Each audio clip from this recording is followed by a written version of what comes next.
जब खरही नई खन पियावा सिंगार के करी।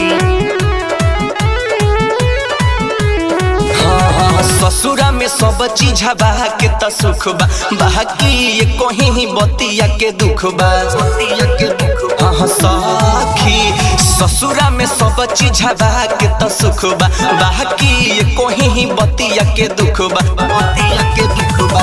गवना करा के चल गईले पियावा त प्यार के करी।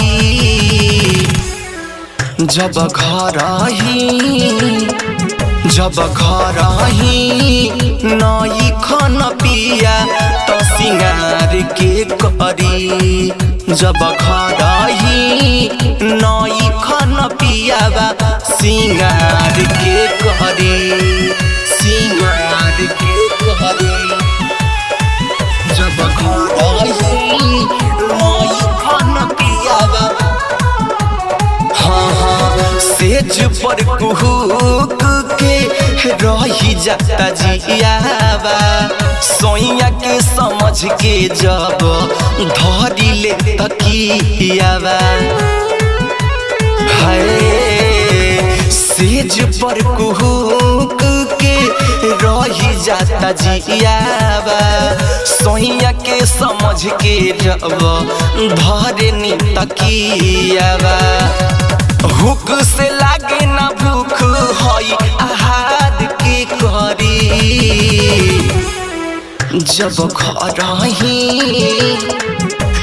खरही में नई खन पिया तो सिंगार के करी। जब खरही नई खन पिया तो सिंगार के करी, सिंगार के करी। जब खरही नई खन पियावा बहाली उठा लाली विराट रही जाता रोई के।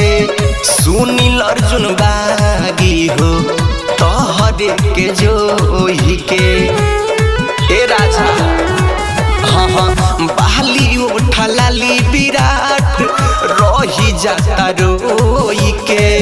सुनील अर्जुन बागी हो तोहरे के जोही के। देहिया खोजता देहिया अब टकरार के करी। जब खरही में नई खन पिया सिंगार के करी। जब खरही में नई खन पिया सिंगार के